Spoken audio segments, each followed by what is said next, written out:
amigos leitores, um bom dia para quem está conosco ao vivo, boa tarde, boa noite, boa madrugada, não sei o horário que você está aí acompanhando a gravação, mas o importante é que estamos juntos todos os dias e essa é a nossa sala de número 64 do nosso plano de 365 dias. Sem delongas, quero ir direto à leitura, quero aproveitar esses dias que a gente está aqui em uma leitura histórica e andar com o nosso plano para a gente não ficar atrasado. A gente veio aí de dias, bem longos, tantas coisas que a gente tinha que ficar explicando, interpretando, falando. Vamos agora a uma leitura mais conhecida. Estamos respirando um pouco, dando um tempo para o nosso cérebro, guardar as informações. Logo, logo vem coisas mais profundas aí. Quando a gente voltar lá para o Novo Testamento, as cartas apostólicas, enfim. Bom, abra sua Bíblia em Êxodo, capítulo 18. Êxodo 18. Oremos ao Senhor, já estamos diante da sua presença, com certeza.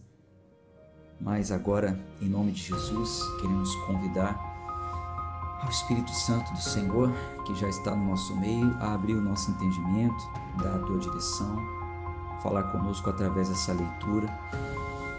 Deus, em nome de Jesus, pedimos isso a Ti, Senhor. E abençoe o nosso clube. Que esse clube cresça para a Tua honra e para a Tua glória. Que cada pessoa que chegar a esse clube conheça a Tua verdade, a Tua palavra. Oramos em nome de Jesus. Amém. Vamos à leitura. Êxodo, capítulo 18, versículo 1. Quando Jetro, o sacerdote de Midian, sogro de Moisés, ouviu tudo que Deus havia feito a Moisés e a Israel, seu povo, e que o Senhor havia tirado Israel do Egito, então Jetro, sogro de Moisés, tomou Zípora, esposa de Moisés, depois que ele a enviara de volta, e seus 2 filhos, dos quais o nome dele, um era Gerson, porque ele disse, fui estrangeiro em uma terra estranha. O nome do outro era Eliezer, porque o Deus de meu pai, disse ele, foi minha ajuda e me libertou da espada de Faraó. E Jetro, sogro de Moisés, veio com seus filhos e sua esposa a Moisés no deserto, onde ele acampava junto ao monte de Deus, e disse a Moisés, peraí, vamos dar uma respiraçãozinha aqui na leitura. A gente viu que Moisés saiu da casa do sogro e foi para o Egito. Levou a sua mulher e filhos. Em algum tempo, Moisés, o texto está dizendo que Moisés mandou a esposa e os filhos de volta para a casa do pai, até que tudo se resolvesse. Ele entrou em um confronto com o Egito. Depois de tudo resolvido, o sogro vai até Moisés, leva a filha e os netos. Quando ele vê Moisés legislando, liderando o povo, ele vai dar um conselho preciosíssimo para o genro. Vamos ver isso juntos. Versículo 6. E disse a Moisés, eu, teu sogro Jetro, venho a ti com tua esposa e seus 2 filhos com ela. E Moisés saiu ao encontro de seu sogro, inclinando-se, o beijou, e perguntaram-se pelo seu bem-estar, e entraram na sua tenda. Perguntaram, tá bem? Você tá bem? Tô bem, aquela coisa toda, Versículo 8. E Moisés contou ao seu sogro tudo o que o Senhor havia feito a Faraó e aos egípcios por causa de Israel, e toda a aflição que os acometera no caminho, e como o Senhor os livrara. E Jetro se alegrou por toda a bondade que o Senhor havia feito a Israel, a quem havia libertado da mão dos egípcios.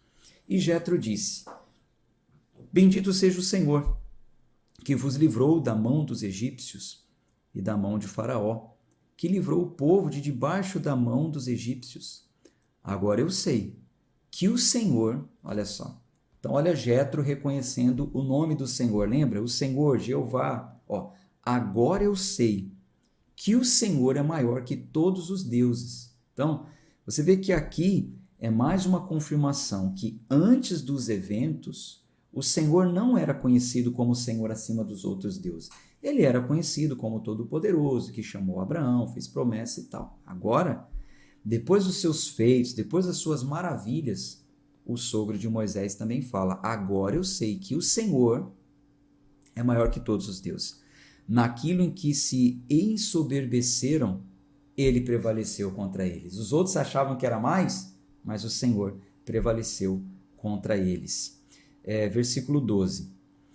E Jetro, sogro de Moisés, tomou uma oferta queimada e sacrifícios para Deus, e veio a Arão e todos os anciãos de Israel para comer o pão com que o sogro de Moisés diante de Deus. E aconteceu que ao amanhecer, Moisés sentou-se para julgar o povo, e o povo estava em pé diante de Moisés desde a manhã até a tarde. E quando o sogro de Moisés viu tudo o que ele fazia ao povo, disse: o que é isso que fazes ao povo? Por que te assentas sozinho e todo o povo fica em pé diante de ti, desde a manhã até a tarde? E disse Moisés a seu sogro: porque o povo vem a mim para perguntar a Deus. Quando eles têm uma questão, vem a mim. Desculpe. Quando eles têm uma questão, vem a mim, e eu julgo entre um e outro, e os faço saber os estatutos de Deus e as suas leis. E o sogro de Moisés lhe disse: o que estás fazendo não é bom. Certamente desfalecerás tu e este povo que está contigo, porque isso é muito pesado para ti. Não és capaz de realizar isto sozinho. Ouve a minha voz, dar-te-ei um conselho, e Deus será contigo. Sê tu pelo povo diante de Deus, para que leves as causas a Deus, e tu lhes ensinarás as ordens e as leis, e lhes mostrarás o caminho em que devem andar, e a obra que devem realizar. Além disso, tu proverás de todo o povo homens capazes, tementes a Deus, homens de verdade, que aborreçam a avareza, e os colocarás sobre eles, para serem governantes de 1000, governantes de 100, governantes de 50 e governantes de 10, para que julgue o povo em todo o tempo. E será que toda causa grave eles trarão a ti, mas toda causa pequena eles julgarão. Assim será mais fácil para ti, e eles carregarão a carga contigo. Se fizeres isso, e Deus te ordenar assim, então serás capaz de suportar, e todo esse povo também voltará ao seu lugar em paz. Então Moisés ouviu a voz de seu sogro e fez tudo o que ele dissera. E Moisés escolheu homens capazes de todo Israel e os fez por cabeças sobre o povo, governantes de 1000, governantes de 100, governantes de 50 e governantes de 10. E eles julgaram o povo em todo o tempo. As causas mais graves traziam a Moisés, mas toda a causa pequena julgavam eles mesmos. E Moisés deixou seu sogro partir, e ele seguiu o caminho para a sua própria terra. Gente, que conselho maravilhoso, excelente. Esse conselho eu tomei para mim no ministério, que pela misericórdia do nosso bom Deus, eu presido, pela misericórdia do nosso bom Deus. E eu entendi o seguinte: não tem como a gente liderar sozinho. Então, aplique isso na sua vida também. O que a gente faz? São muitas pessoas para serem cuidadas. Então, por exemplo, nós temos um grupo chamado Evangelho Sem Fronteiras, que nós conectamos pessoas nesse grupo de diversas partes do Brasil. E dentro desse grupo, nós estamos observando, selecionando pessoas, assim como o sogro de Moisés orientou. Pessoas que vão nos ajudar, que serão cabeças de 5, cabeças de 10, quem sabe futuramente cabeças de 100. Pessoas que vão nos ajudar a orientar, a aconselhar. Mas é claro, para isso essas pessoas elas estão sendo capacitadas. Esporadicamente nós nos reunimos, aplicamos algumas aulas, alguns ensinos, vamos conhecendo ali pela forma da pessoa se portar dentro do grupo, por aqui, enfim. Aí a gente vai separando alguns para nos ajudarem a cuidarem de pessoas. Isso é muito bom. Isso é muito bom. A gente precisa entender que sozinho nós não somos tão capazes assim. Moisés estava ali para liderar milhares de pessoas. Sozinho, não ia dar certo. Então, e assim é a igreja de Cristo, né? Cristo é o cabeça. Todos nós somos membros do seu corpo e uma parte se ajusta à outra, formando o corpo, mas um serve o outro, né? E como na disposição da igreja, diz os textos, nós vamos ler isso juntos, que Deus escolheu uns para mestres, outros para pastores, outros para presbíteros, outros para isso, outros para aquilo outro, mas outros também para fazerem parte do corpo, né, como membros. Cada um tem um chamado. O importante é que todos se coloquem à disposição. Conselho excelente esse que o sogro de Moisés deu para ele. Conselho maravilhoso. Capítulo 19. No terceiro mês, quando os filhos de Israel haviam saído da terra do Egito, no mesmo dia entraram no deserto do Sinai, porque haviam partido de Refidim e chegaram ao deserto do Sinai e tinham acampado no deserto. E ali Israel acampou diante do monte. E Moisés subiu a Deus e o Senhor o chamou do monte, dizendo: Assim dirás à casa de Jacó e falarás aos filhos de Israel: Vistes o que fiz aos egípcios? E como vos carreguei sobre asas de águia e vos trouxe a mim? Agora, portanto, se vós obedeceis a minha voz e guardais o meu pacto, então sereis o meu tesouro peculiar acima de todos os povos, pois a terra é minha. E sereis para mim um reino de sacerdotes e uma nação santa.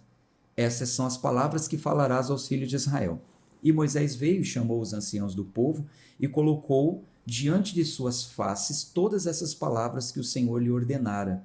E todo o povo respondeu unido e disse: Tudo que o Senhor falou, faremos. E Moisés retornou ao Senhor com as palavras do povo. E o Senhor disse a Moisés: Eis que eu virei a ti em uma densa nuvem, para que o povo ouça quando eu falar contigo, e creia em ti para sempre. Moisés disse as palavras do povo ao Senhor.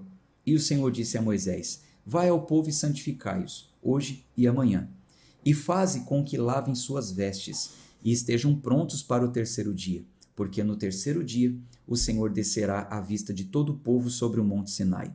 E tu estabelecerás limites ao povo em redor, dizendo: Fiquem atentos, para que não subam ao monte, ou toqueis os seus limites. Todo aquele que tocar no monte certamente morrerá. Grave essas palavras. Quando nós estivermos lendo a carta aos Hebreus, a gente vai ter que se recordar disso aqui. Veja que Deus ia falar com o povo, ele ia descer, o povo ia ouvir a Deus falando com Moisés, mas ia ter um limite, as pessoas não poderiam passar daquele limite. Vai prestando atenção nos detalhes.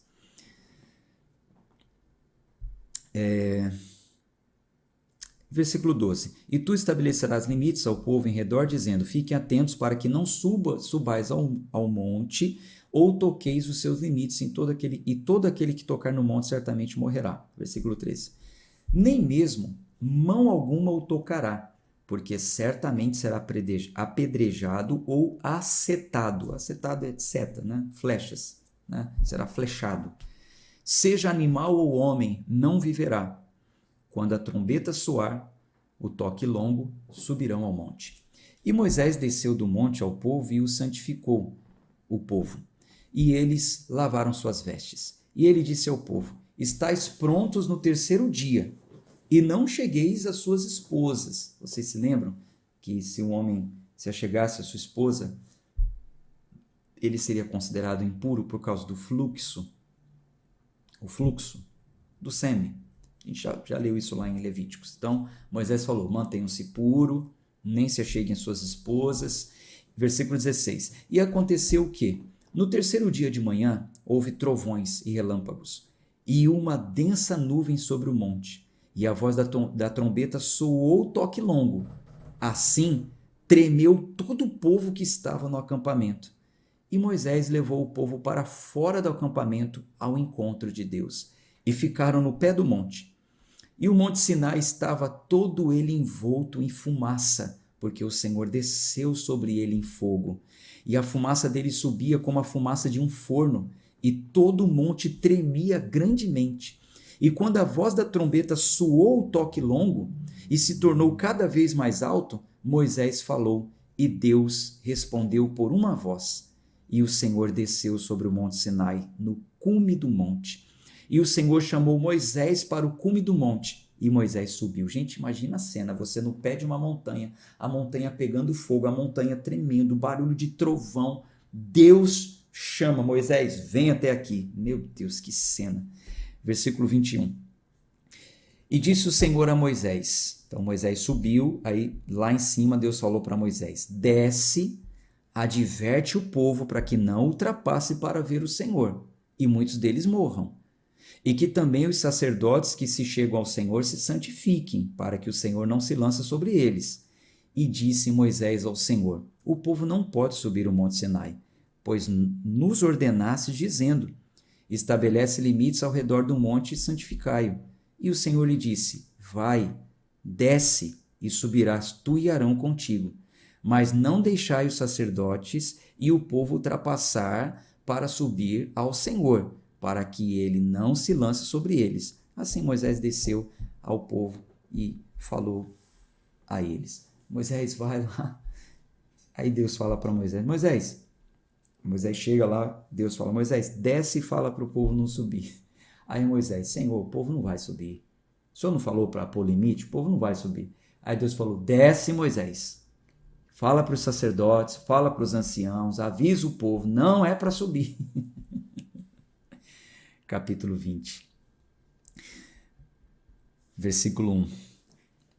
E Deus falou todas essas palavras dizendo, eu sou o Senhor teu Deus, que te tirou da terra do Egito, da casa de servidão. Não terás outros deuses diante de mim. Não farás para ti nenhuma imagem esculpida, ou qualquer semelhança de alguma coisa que está em cima no céu, ou que está embaixo na terra, ou que está ou que está na água abaixo da terra. Não te curvarás diante delas, nem as ouvirás, nem as servirás, porque eu, o Senhor teu Deus, sou um Deus ciumento, que visito a iniquidade dos pais sobre os filhos, até a terceira e quarta geração daqueles que me aborrecem. E mostro misericórdia a milhares dos que me amam e guardam os meus mandamentos. Eu destaquei aqui, eu grifei isso aqui, grife na sua Bíblia também, o seguinte, o que nós notamos aqui? Vamos interpretar esse texto aqui. Nós notamos que o pecado de idolatria é muito grave. E o pecado de idolatria, ele pode passar de geração em geração. Leia o texto. Antes ele está falando para não fazer imagens, certo? Para não se curvar a elas e não servi-las. Por quê? Porque eu sou o Senhor teu Deus, sou um Deus ciumento, e eu visito a iniquidade dos pais sobre os filhos, até a terceira e quarta geração daqueles que me aborrecem. Eu mostro misericórdia aos que me amam. O que acontece aqui? O pecado de idolatria, ele pode passar de geração em geração. Por quê? Porque tradicionalmente as famílias guardam essas práticas. Um filho de um pai e mãe católico é muito provável que se torne católico. Isso vai passando de geração em geração. Aí que está o problema. É aí que a coisa pega. Católico que eu falo, gente, não é tá destratando nenhum católico, eu sei que tem muitos aqui também lendo, mas é por causa da idolatria, da prática de idolatria, de adorar a outras imagens, enfim, isso é coisa que os nossos amigos católicos, com o tempo, vão lendo, vão entendendo e vão tomando decisões por si e por ação do Espírito Santo. Para abandonar práticas que não agradam a Deus, é o que está na Bíblia, né? São nossos irmãos e é o que está na Bíblia. Então veja, aqui Deus está dizendo que essa prática de iniquidade seria visitada de geração em geração, porque isso estava aborrecendo ao Senhor. Não é que é uma maldição hereditária, né? Porque às vezes as pessoas pegam esses versículos e falam, tá vendo? Ó, existe maldição hereditária, porque o pai aí passou para o filho, aí passou por neto. Não tem nada a ver isso. Não tem nada a ver. A Bíblia não fala sobre esse tipo de maldição hereditária. Muito pelo contrário. Eu vou ler dois versículos aqui para libertar você desse negócio, porque às vezes tem até propaganda, né? venha para um culto de quebra de maldição hereditária, porque o seu pai pecou, porque o seu pai era viciado e agora isso está refletindo no filho. O filho está debaixo de uma maldição. O demônio que acompanhava o pai que tinha tal problema, o pai morreu e agora esse demônio está no filho. Nada a ver. Conversa de enganador. Deuteronômio, capítulo 24, versículo 16. Vamos lá, vamos renovar nossa mente com a verdade e com a palavra. Veja. Leia aí, eu grifei de laranja.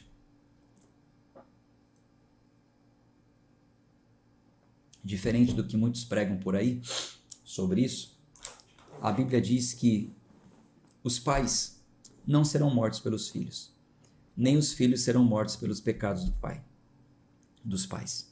Cada homem será morto pelo seu próprio pecado. Isso é Novo Testamento, isso é Velha Aliança. Vamos para o Novo Testamento então. João, existem muitas referências, tá? Só estou dando duas para vocês. João, capítulo 9, versículo 1. E quando Jesus passou, viu um homem que era cego de nascença. E os seus discípulos lhe perguntaram, dizendo: Mestre, quem pecou para que ele nascesse cego? Para que nascesse cego este homem? Os seus pais?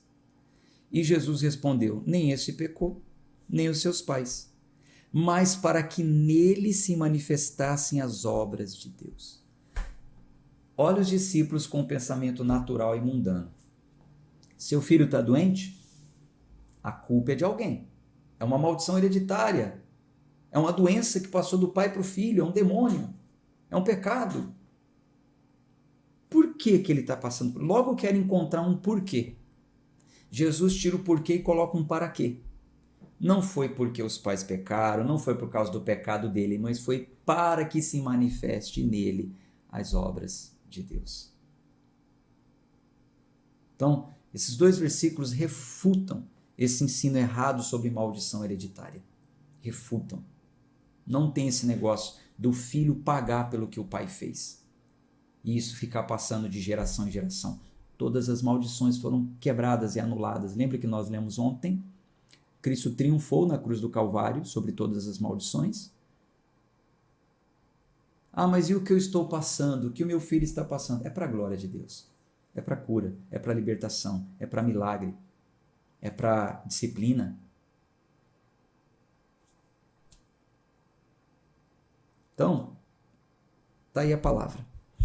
Vamos voltar lá para Êxodo, capítulo 20.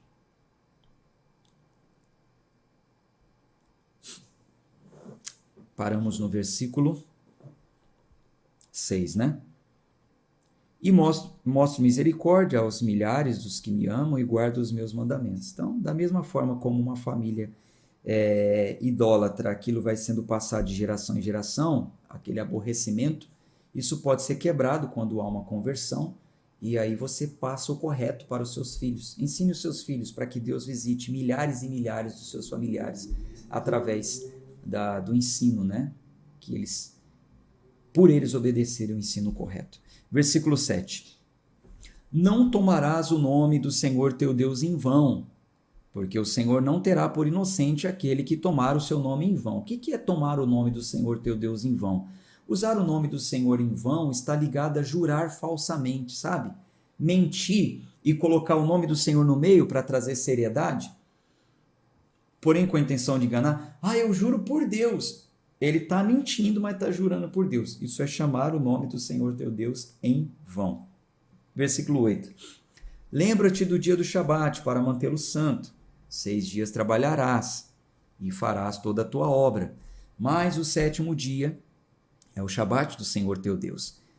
Nele não farás obra alguma, mas nem tu, nem teu filho, nem tua filha, nem teu servo, nem tua serva, nem teu gado, nem teu estrangeiro que está dentro das tuas portas. Então a ordem era essa. Jesus vem, ele traz uma nova interpretação, nós já lemos isso, tá? Nós já lemos isso. e alguns legalistas que viviam ainda de acordo com essa lei foram confrontados por Cristo. Prometo para você que ainda esse ano vou te dar a oportunidade de ir para um outro ambiente. Aí nesse outro ambiente a gente vai estudar todos os pontos que falam sobre o sábado, tá bom? Mas eu acredito que só pela leitura, interpretando de forma correta, você já entendeu que hoje não precisamos mais seguir isso aqui. Esse mandamento dessa forma foi descontinuada por Cristo, que é o Senhor do sábado, tá? O único princípio que se mantém é o do descanso, mas isso entra como lei civil. Aí tem leis trabalhistas para te defender. Se você trabalha 7 dias direto e não tem folga, então o seu patrão está cometendo um crime, né? De acordo com as leis trabalhistas. Você precisa ir atrás dos seus direitos, a não ser que você receba por isso, né? Bom, vamos continuar aqui. Versículo 10, mas o 7º dia é o Shabat do Senhor teu Deus, nele não farás obra alguma, nem tu, nem teu filho, nem tua filha, nem teu servo, nem tua serva, nem teu gado, nem teu estrangeiro que está dentro de tuas portas. Pois em 6 dias o Senhor fez o céu. Então está dando exemplo do próprio Deus. Ó. Em 6 dias o Senhor fez os céus e a terra e o mar e tudo que neles há, e descansou no 7º dia. Portanto, o Senhor abençoou o dia do Shabat e o santificou. Honra teu pai e tua mãe, para que se prolongue os teus dias na terra que o Senhor teu Deus te dá. Não assassinarás, não cometerás adultério, não furtarás, não darás falso testemunho contra o teu próximo, não cobiçarás a casa de teu próximo, não cobiçarás a mulher de teu próximo, nem o servo, nem a sua serva, nem o seu boi, nem o seu jumento, nem alguma coisa do teu próximo, né? Nem o seu carro, nem a sua casa, nem o seu dinheiro, nem o seu salário, nem nada, né? Versículo 18. E todo o povo viu os trovões e os relâmpagos e o barulho da trombeta e o monte fumegando. E quando o povo viu isso, apartou-se e ficou de longe. E disseram a Moisés: fala tu conosco e ouviremos, mas não permitas que Deus fale conosco para que não morramos. O povo ficou com medo. Quando o povo viu ali Deus falando com Moisés, trovão, fogo, aquela coisa, não terás outros deuses diante de mim. Então, o povo ficou com medo e falou: Moisés, faz o seguinte, fala tu conosco. Deus fala com você e você fala com a gente vai se afastar um pouquinho aqui. Versículo 20. E disse Moisés ao povo: não temais, pois Deus veio para vos provar, e para que o seu temor esteja diante de ti para vós, para que não pequeis. E o povo ficou de longe, e Moisés se aproximou da densa escuridão em que Deus estava. E disse o Senhor a Moisés: assim dirás aos filhos de Israel: vistes que falei a voz do céu? Não fareis comigo deuses de prata, nem fareis para vós deuses de ouro. Um altar de terra me farás, e nele santificarás as tuas ofertas queimadas, e as tuas ofertas pacíficas, as tuas ovelhas e os teus bois. Em todos os lugares em que eu registrar o meu nome, virei a ti e te abençoarei. E se me fizeres um altar de pedra, não o edificarás de pedra esculpida, porque se levantares tua ferramenta sobre ele, já o profanás. Vai levantar um altar de pedra, então pega a pedra do jeito que ela é e vai juntando. Não é para esculpir, não é para com nenhuma ferramenta mexer na pedra. Tem que ser uma pedra original. Né? Um altar erguido ao Senhor teria que ser de pedras originais. Versículo 26. Tampouco subirás por degraus o meu altar, para que a tua nudez não seja descoberta por ele. Aqui, até o momento, a gente vai ver depois, até o momento as vestes das pessoas que se achegavam até o altar, dos sacerdotes, ainda eram vestes comuns. Mais para frente a gente vai ver que ele manda colocar uma sobrepeles por baixo, uma capa por cima, tudo para tampar, sabe, a nudez. Porque você imagina, se subir em um altar por degraus, e aí a pessoa está ali debaixo vendo, vai ver a nudez, né, do sacerdote. Então, vai preparar um altar, mas não suba por degraus ao meu altar, que não seja muito alto para que a tua nudez... Gente, Deus cuidando do seu povo, Deus ensinando, Deus disciplinando, até a forma de se vestir. Deus maravilhoso, né? Bom, a gente para por aqui na nossa leitura de conhecimento. Deixo para você um abraço de fé e de força. Vou enviar logo mais os detalhes que eu escrevi, que eu anotei aqui no PDF para vocês lá no grupo, tá bom? Deus abençoe. A gente se encontra amanhã, se Deus quiser. Tchau, tchau.